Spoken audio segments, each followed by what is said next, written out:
Welcome to the Just Larsen Show, where I interview innovators and leaders. Today on the show, I'm excited to have Karl Alomar back. Karl, thanks for doing this. Hey Jess, good to see you again. So, can you give us just the quick overview from entrepreneur back to business school, growing Digital Ocean, and now managing director at M13? Yeah, I'll give you the whirlwind tour. I think we went through it probably in more detail on the last podcast, but this is an opportunity just to revise that. So yes, I grew up as an engineer. I studied essentially engineering, and then came out, and a couple of years out of college, I started my first business in the late '90s, a tech startup back then. Was able to, went through the whole bubble with that, and was able to exit that business in 2000. And a year later, left the company to go do an MBA at Columbia. After which, I started a fintech business, which then we grew to about 140 million in revenue in 2009, and then sold in early 2010. And then most recently joined a company called Digital Ocean in early 2013, just as they launched their first product. Helped build that business up to 250 million run rate, but obviously unicorn status in terms of valuation. And that business has since gone public and obviously is significantly bigger than it was when I was there from that point. After DigitalOcean, I was there about 5.5, 6 years. And then at the end of that, I jumped over to M13, where over the last 3.5, 4 years, I've been an investor and just kind of looking for, I guess, that alpha in the market and the great founders that are out there building the next big unicorns, the next big decacorns that we're excited to get behind and work with. One of which we had on the show this year, Capsule. Yeah, Congrats on that success. yeah, fantastic company. Eric is a great CEO, and they're really doing some good things. So excited to see. We love what I love about companies like that is they're actually impacting quality of life for people, and it actually has a really meaningful value to the market. So I really appreciate what Eric's done there. And if you haven't used Capsule and you're listening to this podcast, go and check them out. They definitely make the pharmacy a much easier experience. So, and DigitalOcean, just for a scope for people, like at its peak valuation, I mean, how high did it get at the absolute peak? Yeah, so it jumped up to about 15 billion valuation, Wow, which is that's incredible. mind-boggling. I like saying that Yeah. I built a decacorn, but it didn't stay there long enough for me to be able to keep that claim.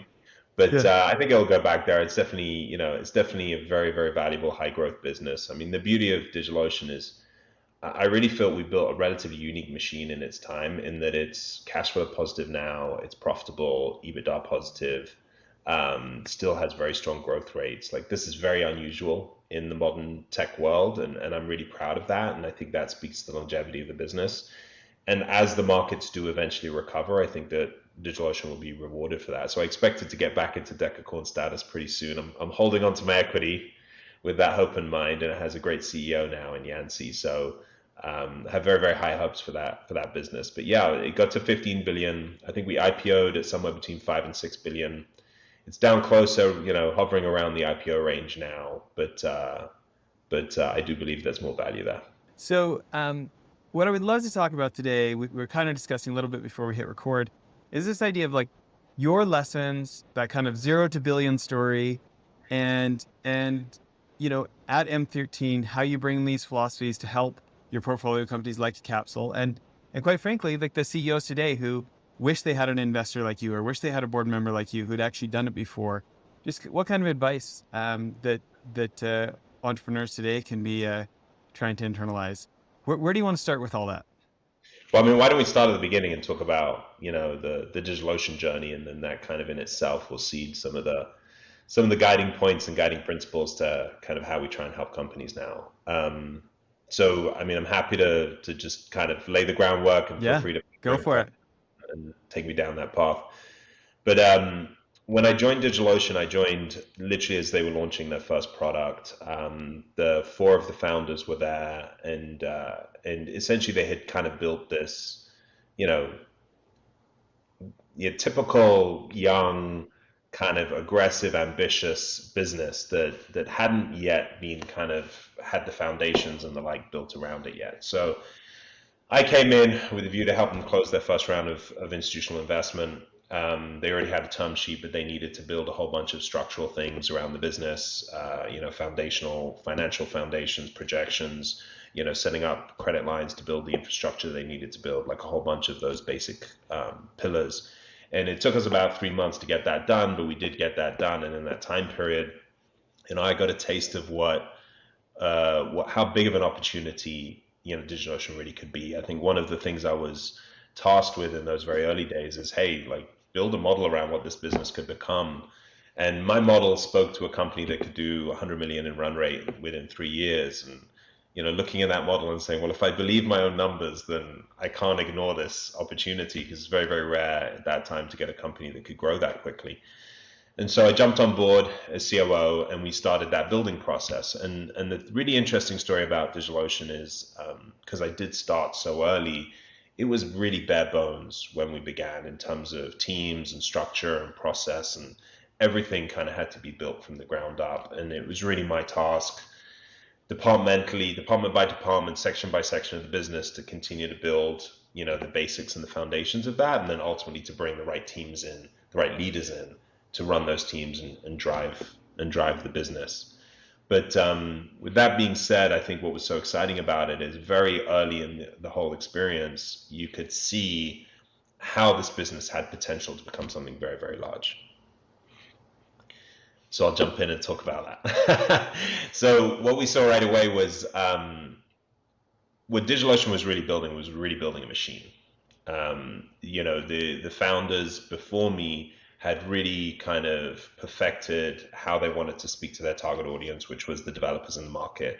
They very clearly recognized that there was a gap in a potentially massive cloud market where developers weren't really being given, attention. The Amazons of the world back in those days were really much more focused on the decision makers, the CTOs, the CFOs, but not the developers themselves.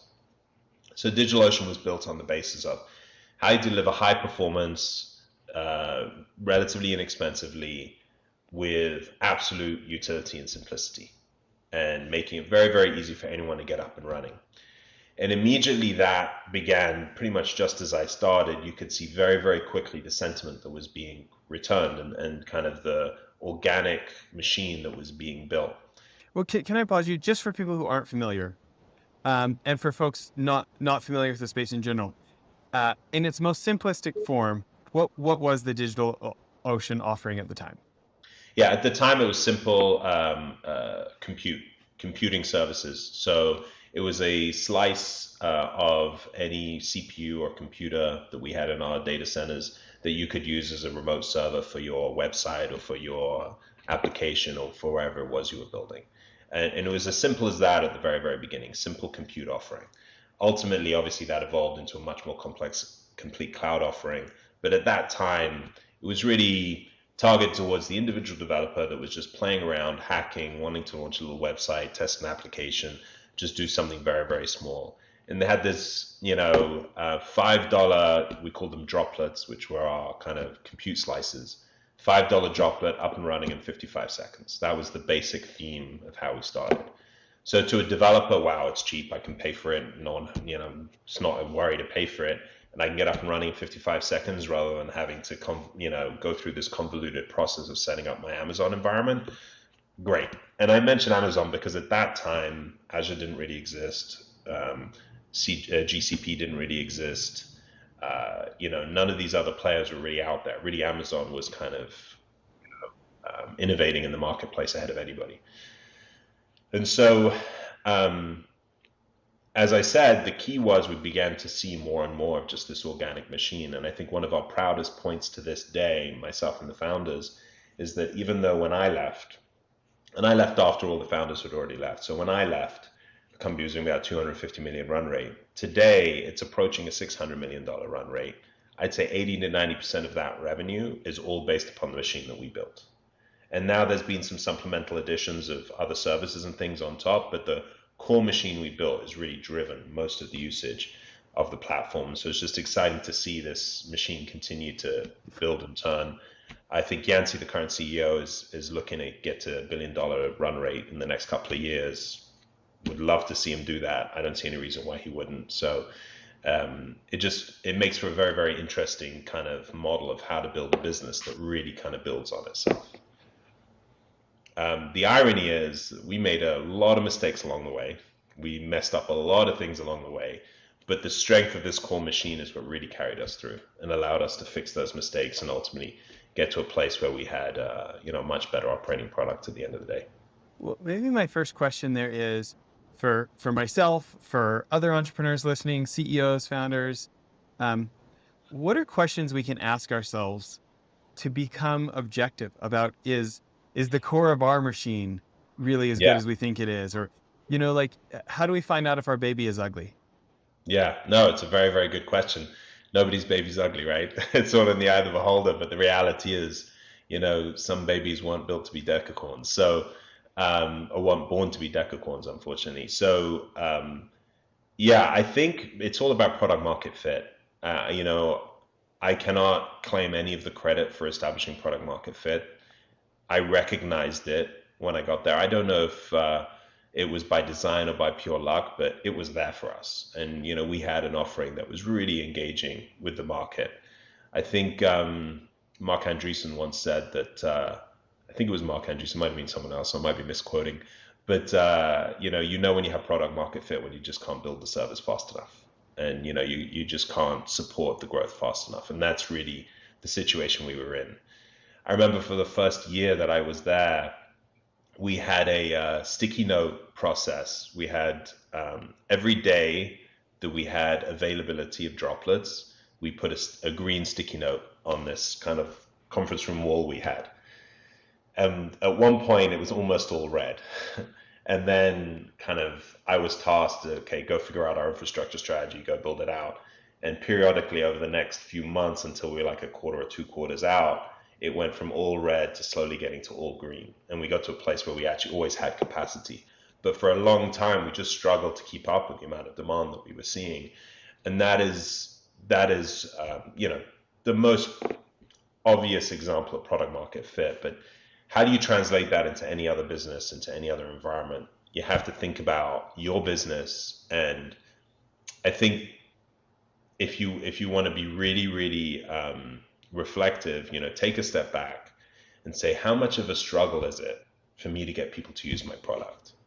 If I'm actually struggling to get people to use it, then something's not quite right. If I introduce it to people and they immediately buy into it and they immediately start using it, I'm actually seeing, intention. And then the next step beyond that is if they tell their friends how good it is and their friends start using it, then I have true product market fit. But I think it's as simple as that. And a lot of people go through a long period of time where they're painstakingly pushing to market to try and get the market to use their product without realizing that the reason why it's not actually catching wind and it's not actually moving is they've got to make adjustments to their product. They've got to get to product market fit. And I think that's one of the first things we look for when we're trying to invest in a company, but also one of the key things we can even help with, if we've invested early and we're helping a company kind of get through that, that early hump in their business. Yeah. As a practical exercise, what does that look like? You've got a CEO. It seems like they've got something that maybe they haven't quite achieved the level of product market fit needed for the kind of goals they've set for themselves. What are those conversations like? What's that process like? Yeah. So everything has to be done strategically. You can't just like throw things out there and, we see a couple of mistakes. A couple of mistakes are people try and pivot too much. Say they like, oh, this isn't working, I'm going to completely change my business. And then 2 months later, not working, I'm going to completely change my business. You do that enough times, you're just going to run out of money and you're not going to have anything to go to market with. So you have to have belief that the core offering that you're giving, the reason why people invested in you is because the core offering you're giving has given signals that people want it, right? So you have to believe that you've got a company that has a product or has an offering that in essence people want. The other thing that people do is they throw out changes and iterations to their product without really mapping it out. They just randomly throw things out. And so then what happens is when they put something out, a piece works, another piece doesn't work, they throw it all out and, maybe with the bathwater, and then they do something else. And they're not catching those little signals of, hey, this went right, now push on that lever or push on this lever. And so one thing that we would do with the team is to actually figure out, what is your iteration plan? Like, how are you going to get from where you are now to where you want to be, and iteratively do it in a way where you're able to, roll out product changes and adjustments and test exactly how those are impacting your customers. and get the appropriate feedback and things like that. And there are a couple of companies we've done that with, and they've evolved their product and got it to a place where they're now seeing real product market fit, which is really exciting. Whereas the first iteration, either it was the wrong target audience, or it was a slightly wrong product, or it just needed to solve a couple of key problems that had not been solved. The product wasn't solving, or whatever. But yeah, so that's kind of on the product side from a partnership standpoint, that's kind of how we would work with them to help them figure out like am I actually capturing a winning formula here? What's an example of what tracking like that could look like? I mean, is this like a, I got a Google sheet, or are there specialty softwares, or what does that tracking look like at a more nitty gritty level? Yeah, I mean, it's not a Google sheet. That might be involved. I think they can use a project management platform, whether it's a Trello or something more complicated than that. But they're also going to have dashboards that are going to track key indicators of kind of key performance indicators. The thing that we would look at with them is the dashboards. So you would trigger out exactly how the audience is reacting. Are you trying to drive engagement? Are you trying to drive adoption? Are you trying to reduce churn? Like, what are the things you're trying to do? And then as you begin to introduce, key features or key iterations to the product, how are those triggering the behavior of the people that are seeing them? And so a lot of it is data oriented. And so it's usually our discussions are going to be generally based on data and dashboards. The product people in the company are going to be using Figma or whatever they use to kind of map this out from a design standpoint and an engineering standpoint. But we would probably, be more focused on the results on the back end and kind of figuring out directionally if they're building in the right way. Okay, so last question on this one, then I'll let you get to the next principle. What about with the large enterprise accounts? Like somebody's lucky enough to get these major accounts where churn is not an option. Like, we need to keep them, right? Yeah. Um, how does this process change, or how do you think any differently with those type of clients in a portfolio Yeah. company's client list? Yeah, that's interesting because we get this question a lot. We honestly focus more on kind of large user base type offerings. We don't really do enterprise as much, but inevitably every now and then a big enterprise will come in and say, "Hey, I want to do a big deal with you. I'm going to be your biggest customer. We're going to sign a deal that's going to triple the size of your business overnight." And unfortunately, we have to remain very wary of those opportunities, because one of the key guide points is, and we got this by the way at DigitalOcean a couple of times, we had people coming in saying, we want to put $1 million worth of infrastructure on you, and at the time we would be doing a few $100,000 a month in revenue, and they want to give us $1 million a month on top of that or something like that. But what we've always looked at is, hey, how much does this actually impact our engineering efforts and our product efforts? Like, is this actually diverting away from our product plan? There's a difference between product plan diversion versus reprioritization of the product plan. So reprioritization is okay. You're just saying, hey, we got a demand, let's move something up the curve and something down the curve. But a reorientation of your product plan actually takes you away from what you're building for your mass customers, your mass audience. And no one customer is worth that when you have a very wide customer selection.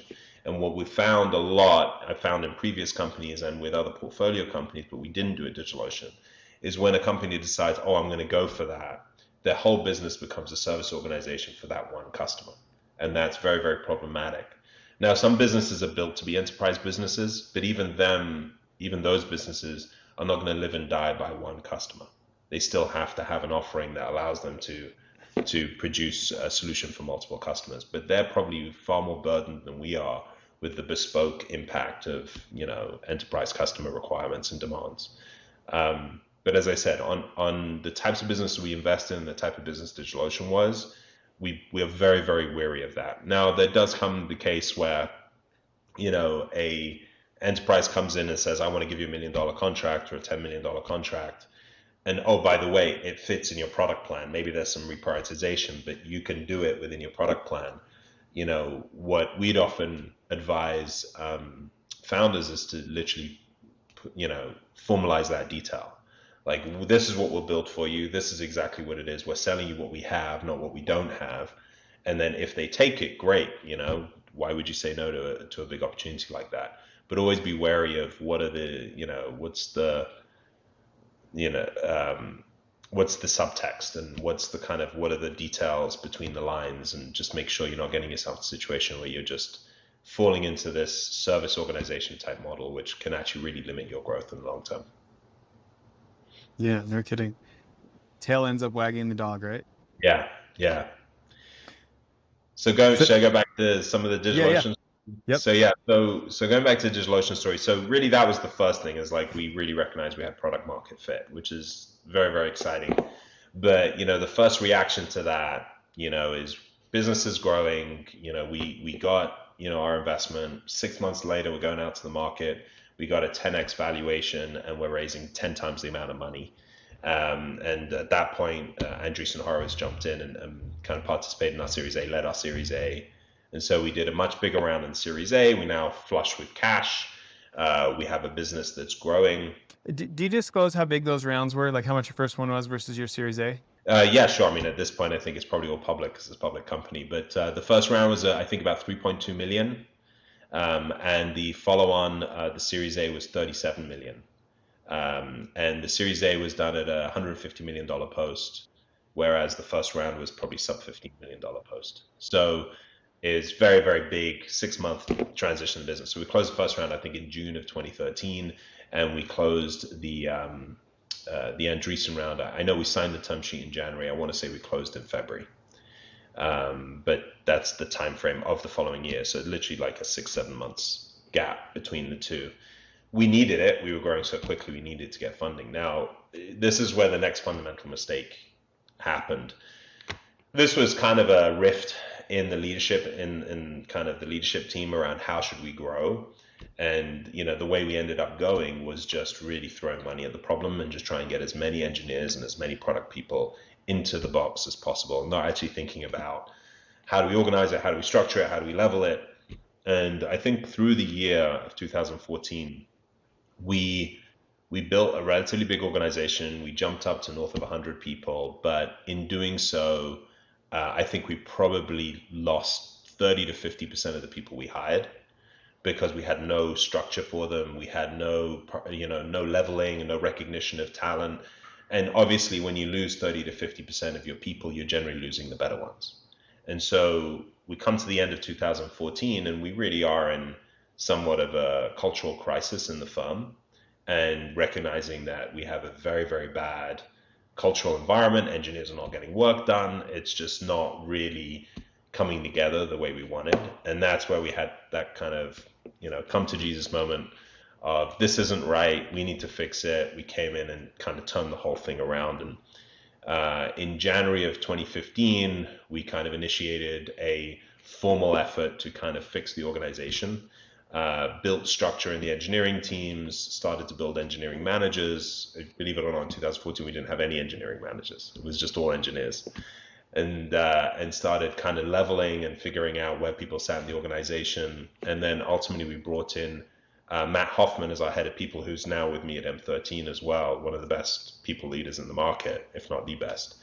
And with him, he and I partnered together and really turned the whole business around from a cultural standpoint.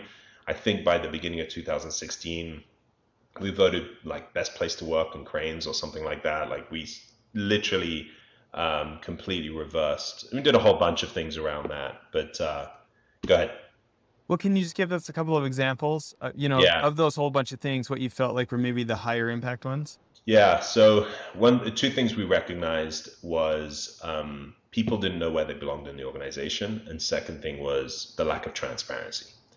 And so people not knowing where they belonged was all about structure. So we built in a whole we reorganized the whole business, and we created layers of different levels of engineering. We started grouping them in functional groups.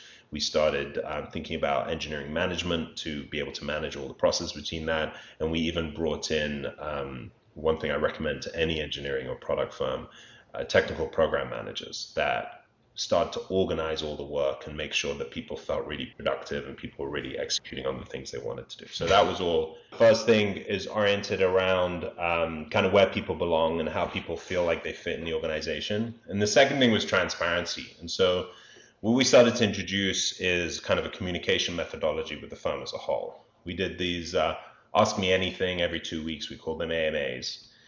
And the idea of those was we could get the full leadership in front of the whole company and basically answer any question people wanted, and then keep people updated on everything that was happening in the company. So now suddenly people started feeling more like a family, more like they belonged, more like they were part of the journey. And so I think the combination of those two things as two core triggers. We also built a whole talent team. We started doing a lot more kind of team building events and activities like that. But all of that was secondary to those two main pillars that we established to really create kind of more of a dynamic of people, again, understanding where they are in the organization and also transparency around what was happening in the organization. So that's something actually we see a lot of. And across the portfolio, we've often seen people kind of just building their organizations without thinking as much about the structure. I think we avert that proactively and kind of get involved whenever somebody raises money or takes our money and help them think about how to build their organization. We have a couple of key roles that we recommend, but head of talent is something for an organization that's planning to build pretty quickly. Head of talent is a role that we really think highly of and we think makes a huge difference in a company that's growing from 20 people to 100 people in the space of a year. And so one of the key learnings is don't let companies fall into the same trap that we fell into, just flush with cash and kind of throwing it at the problem rather than really strategically thinking about how to build a business. Well, it's funny how when you say it that way, it sounds so simple, but I'm sure at the time it took like a little bit of reflection to come to that conclusion. Yeah, I mean, absolutely, especially when we have, a bunch of type A, very, very strong-minded partners that all and founders that all kind of want to do things their own way. And so people problems are your biggest problems. I don't think founders realize this when they start companies and start building companies. They think they're there to solve a solution for customers, but at the end of the day, they're left holding the bag on people problems. And so really getting ahead of people problems and building cultures that work for you instead of against you, such a huge difference in being able to scale and being able to build something of real value. We take that very seriously internally at M13, and I think we have an amazing culture internally. But we also look for it in our founders. Like, what is your relationship with your team? How do you lead? Can you build a large organization that can, do billions of dollars worth of revenue? Like, is that viable for you as a leader? And these are all key challenges that any founders will face. Makes me think of like the lean operational excellence principles. The Japanese word for it is pokiyoke, which I think is really fun to say.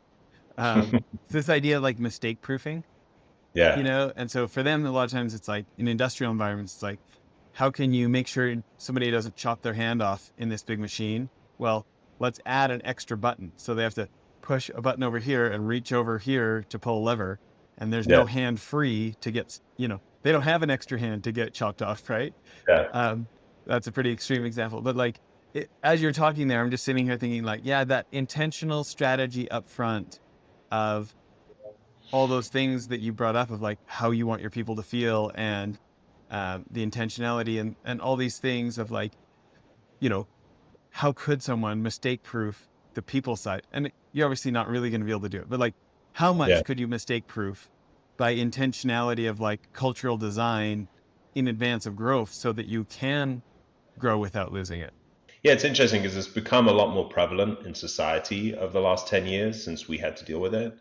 Now I think it is more in the forefront. Back when we dealt with it, it was kind of ignored a little bit. I mean, 10 years earlier, my previous company was completely ignored. But society has evolved, and people, I think, have realized that kind of a happy, well-positioned employee is going to produce twice as much for you as an unhappy one. So I think that's worked in the right direction. So I don't think people are surprised when we say to them, "Hey, you need to think about X." Now, founders often, will fight and say that's not my priority right now. but getting ahead of it does help. And we found that time and time again. And we found time and time again where we have gotten founders to hire the right people. They'll come back to us and say, that's the best hire I've ever made. And they realize it very, very quickly when they see the benefits of it. And so I think in general, our whole approach, which may be relatively unique in our industry, is just very proactive. Like we really do think about what is going to happen with your business as you take your next steps, and how do we actually help you get through that rather than just reacting when something goes wrong. And so that's really, really worked very well for us, and I think works really well in our partnership with our founders as well. Can I ask, at DigitalOcean, how did your marketing and new client acquisition or sales, how did that evolve over time?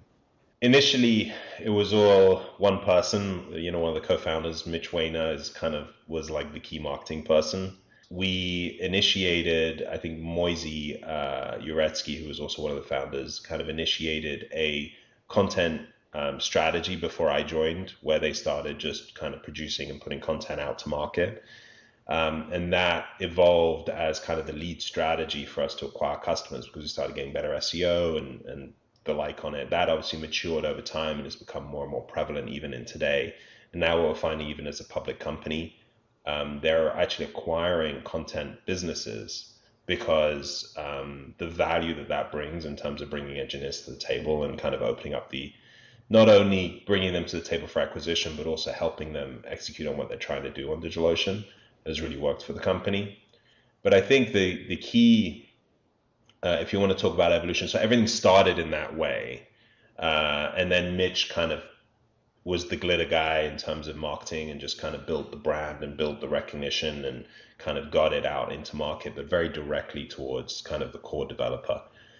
I think a couple of things have evolved. First of all, the customer base has evolved. So whereby 10 years ago or 8 years ago, it was a $5 customer that was a hacker developer, and our average revenue per customer was probably about $20, $15 to $20 a month.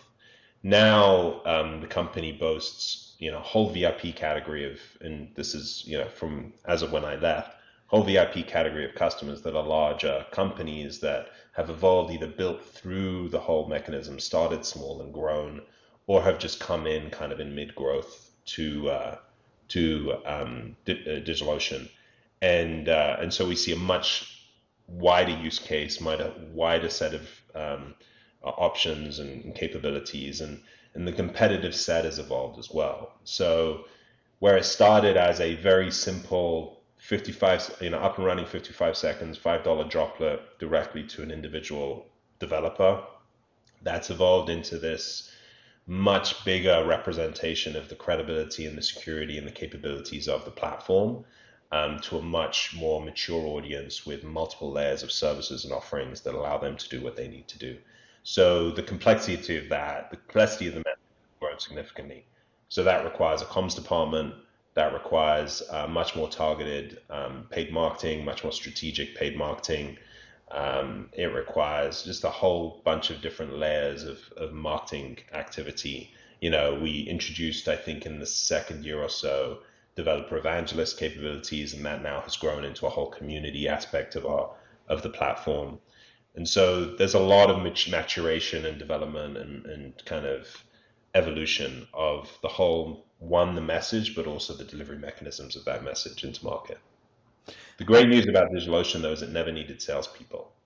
And so as opposed to a lot of the competitive businesses out there, not competitive in terms of product, but other technology startups out there that spend incredible amounts of money on sales and marketing. DigitalOcean always had a very minimal sales and marketing budget because it just didn't need to build a massive sales organization to grow. That speaks back to your product market fit, right? Exactly, yeah. A couple of things I wanted to touch on there. One, you talked about, doing so much content marketing, they got to the point where they're buying content businesses. Yeah. For founders or entrepreneurs who, they don't see the direct ROI like a pay-per-click ad. What would you tell them? How do you defend the idea of buying content businesses or getting into content marketing when everything isn't one-for-one trackable right off the bat? Yeah, very good question, and a very early conversation we have with founders all the time. we talk about the laying the seeds of long-term acquisition, and content tends to be one of the best ways to do that. We talk about the simplicity of how you start and then how that builds over time. And the interesting about content marketing is it's minimal budget. Like it's a resource requirement in terms of just time and effort, but it's a minimal budget because you're not actually buying anything. You're just putting content out there, and then over time you'll build SEO around it. Now, buying content businesses is a very numerical decision. We have a very um, clear value to a piece of content and what kind of business that brings to the table.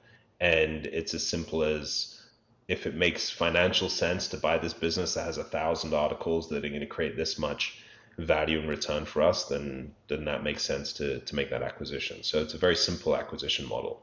I don't think that an average company should just go buy businesses until they've proven that that actually generates the acquisition and the returns that they want it to generate. But I do think for most companies, a lot of companies at least, especially ones that are working with professionals or even consumer direct stuff, like content is valuable. People do read, and SEO does a huge amount of work for you. And so beginning not measuring the short-term returns, but just building the library, you start seeing returns 2 to 3 years out that are pretty good. And that's, I think to this day, content is probably the largest acquisition mechanism that DigitalOcean has in its arsenal. No, that's incredible. Well, it kind of relates to another subject. I think you were saying that one of the founders, was it Matt, that you said was the glitter guy, the guy who No, got that's out there and was a recognized personality? Mitch Weiner. Mitch. Matt Hoffman was the head of talent who came That's right. over to Mitch. M13, but Mitch Weiner was, one of the loveliest people you'll ever meet, and was just such a great glitter guy, just in terms of marketing and just understanding how to speak to market, what to put out there, how to create hype and energy around any brand. And what was his title at the time? Was he the Yeah, he was head of marketing. head of So marketing? he was Okay. the co-founder and head of marketing. Okay. So here's, I'm going to give you kind of like this devil's advocate again on this one. Like the Yeah. idea of having a co-founder, someone that valuable out, speaking and doing the things to become like a high profile person in their space, kind of like those like credibility marketing things. Like, there's a lot of things you guys probably could have done with this time. Like how did you guys come to the conclusion that that is a wise use of time for someone as valuable as a co-founder? So just to be clear, Mitch was, when I say he's the glitter guy, he was the glitter guy in terms of aesthetically putting the brand of DigitalOcean out Oh, okay. there. He wasn't the guy going up on stage. And if anything, I would say actually Moisey and Ben were more, more the stage ready people. And what were their titles? So they both co-founders. So Ben was CEO and Moisey was CPO. Okay. But I don't think the company didn't make it anywhere because we had people up on stage. The it was really all digital. Everything came out digitally. And I give Mitch a lot of the credit because and again, the marketing organization that was ultimately built around him, and then I think he left the firm in probably 2017 or something. Like it became much bigger than just him. But at the very early stages, it really was him. You know, Droplet for $5, up and running in 55 seconds. Just as like these quirky little things that just captured the imagination of the Like a audience. hook point to get somebody's Yeah, he just knew imagination. how to like capture that imagination and was Yeah. just throwing these things in there. And it's a great asset to have in your founding team. It's just that creativity and that, when you meet him, you realize like he comes into the room with such positive energy, and then you see that translated in the work he does. It just delivers that positive energy out to the community. Well, especially when you think that people are inundated with so many offers and so many options. If you don't have something that sparks that imagination, like you said, or get that hook into somebody, like for that hook point to get them to stop scrolling, you don't get a chance to explain what your offering is if you can't get them to stop scrolling, right? I think DigitalOcean had a unique collection of magical ingredients in its founding team. Between Ben, Moisey, Mitch, obviously I added my part to it. But there was a really, really great combination of little magical pieces. And I think as you think about founding teams and as we talk to founding teams, recognizing the dynamic and how they complement each other and where they fill in the key places.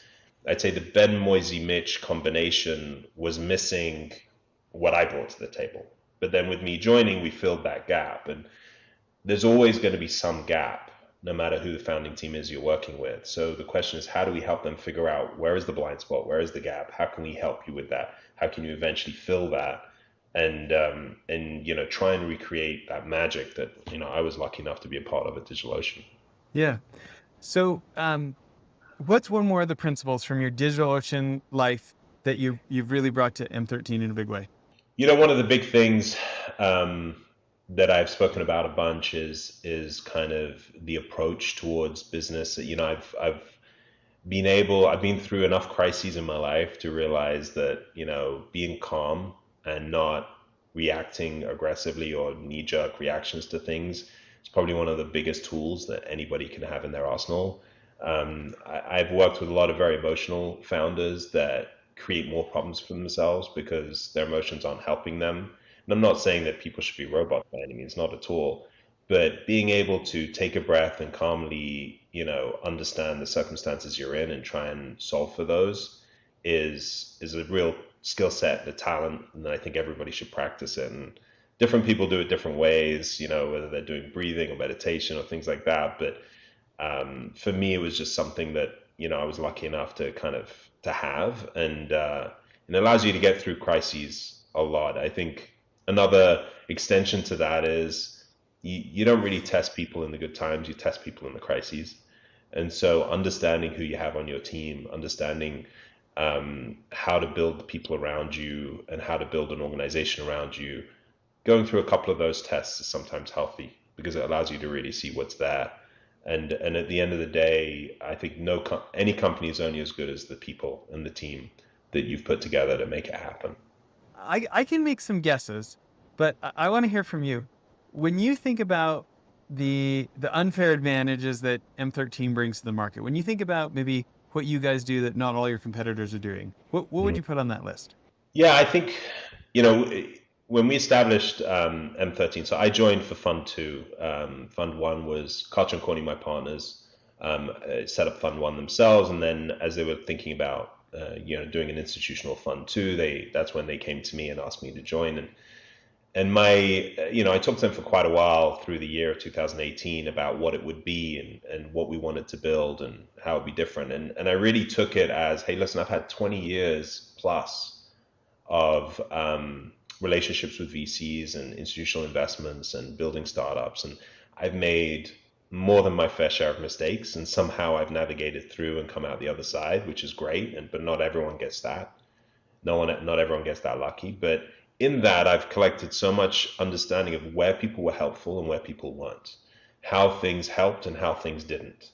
And so my key conversation with Karl and Corny was, listen, if we're going to build something, first of all, being entrepreneurs, we all think about disruption. We're not just trying to build a carbon copy of someone else. And so if we're going to build something, how do we make it disruptive? And in order to make it disruptive, how do we make it truly useful for founders? And I think what we came to the conclusion of is that even the best firms out there tend to be very reactive. Even the ones that have platforms and solutions tend to use them reactively. And I think one of the biggest differentiations, and they also tend to work very vertically in general, which means that the lead investor is kind of the core person that's focused on that business.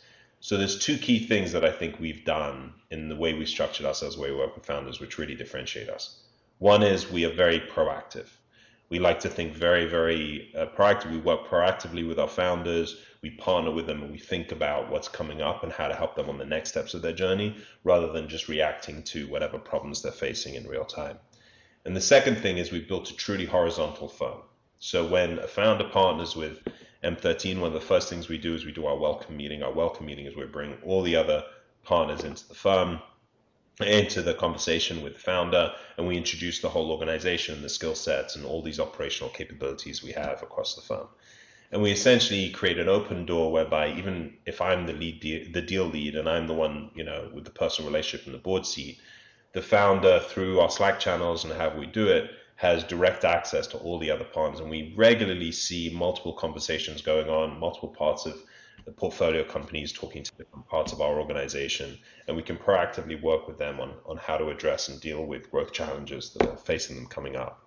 So it's that horizontal nature of how we work. We all share information internally. Everybody knows what's happening across the whole portfolio, and that proactive attention to what actually is going to help a business get up the curve, I think, are the two key things that really, really differentiate us. I'm not saying that nobody else does some similar stuff, but I think we've gotten really good at that, and that was the principle by which we started the firm. Why do you think others haven't recognized that need as well? I think people slowly are. I think we have this concept of venture as a service being like the future of where venture is going. I think if you go back a couple of decades, venture was about the capital more than anything, and maybe some level of mentorship or advisory, but mainly the capital. I think in the mid to late 2000s, mainly into the teens, you saw people beginning to build platforms and support solutions and the like. But again, a lot of it was very hands off, just kind of from an evolutionary standpoint. People didn't just dive straight in. I think there's a very, very delicate line between overstepping and not being helpful enough. And I think perhaps in the years past, people have overstepped and, you know, created problems with their founders as a result. And so as a result, they've taken that default position to take a step back. What we do is we very carefully, tread on that line and make sure that we're not overstepping that line, but we are constantly committed to trying to stay as close to the line as possible because that's where we can be the most helpful.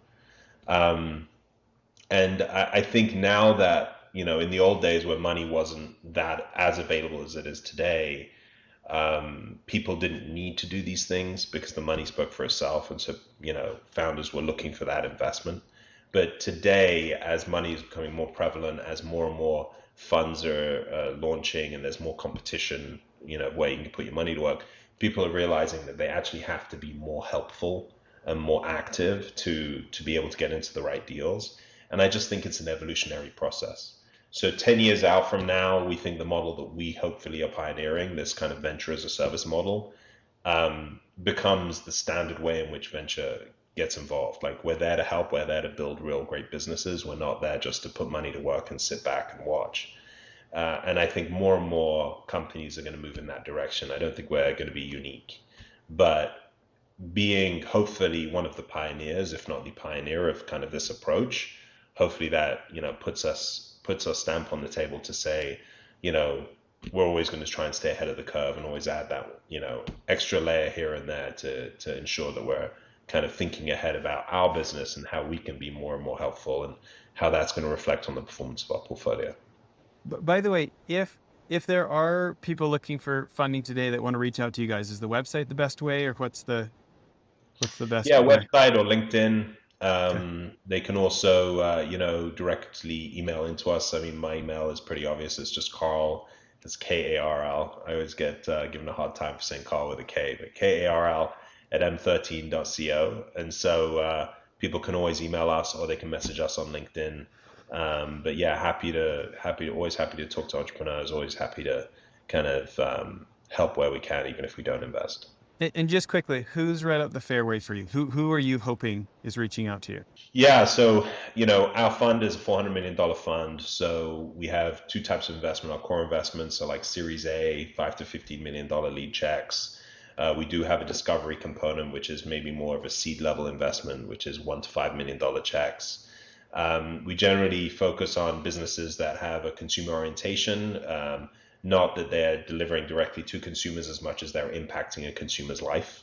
So that includes the workplace, which we think is an important component of a consumer's life. And there are four main categories in which we invest. So we invest in the future of finance, future of money, which is everything from crypto to fintech to even prop tech. Future of health, which is mainly telemedicine and a lot of mental wellness and kind of just general wellness products. Future of commerce, which tends to be more platform oriented, the things that are supporting, the commerce environment and solutions for commerce.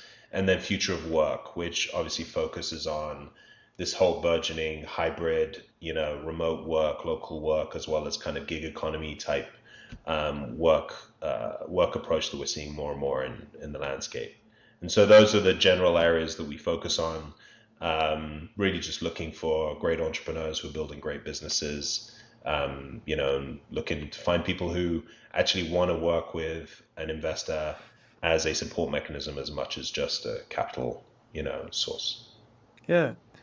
Um, Maybe as we kind of wind down here, I'm interested in any of these 0 to billion principles that maybe you observed more, having done it yourself and now invested in it with like a capsule or whatever. Uh, Interested in any principles that you've observed maybe in a different way as as you've been the investor instead of the one driving the ship. Yeah, I think it goes back to maybe just some of the things that we've touched upon already. It's not just about the founder, it's about the team that they can build. It's also about how how inspiring are they? How are they actually going to attract the talent that they need to build $1 billion business? It's just not easy to do. And you don't do it on your own. Anybody that feels like they can build it on their own monolithically is probably mistaken and probably not the right partner for us. But can they run that team? Can they build that team? And do they want to partner, in that process? And more importantly, can they inspire the right group, the right talented group to come around them and actually help them build to that outcome? So that's probably like the most important principle. Everything around product market fit and some of the generic components of the business, either it's no good from the start or it's solvable. But at the end of the day, who's going to solve it? The people. And if you don't have the right people, you're never really going to get that solution. Yeah. Are there any go-to books or thought leaders that you like to steer entrepreneurs towards as they try to keep their people game? Adam Grant is a great thought leader. He's written a lot of great books on the subject. But he's probably a good person to read on. Uh, I love Malcolm Gladwell. A lot of his great books are actually probably a decade or so old now, but still some very interesting points around Tipping Point and Blink and like some really interesting books there. I have my kind of little book collection up here, so it's my cheat sheet is up there. And then there's some specific stories. I really like the Hard Thing About Hard Things, which is Ben Horowitz's book. I mean, he was the investor in Digital Ocean, and so it was just always really interesting to kind of look at his background and the parallels to Digital Yeah. Ocean.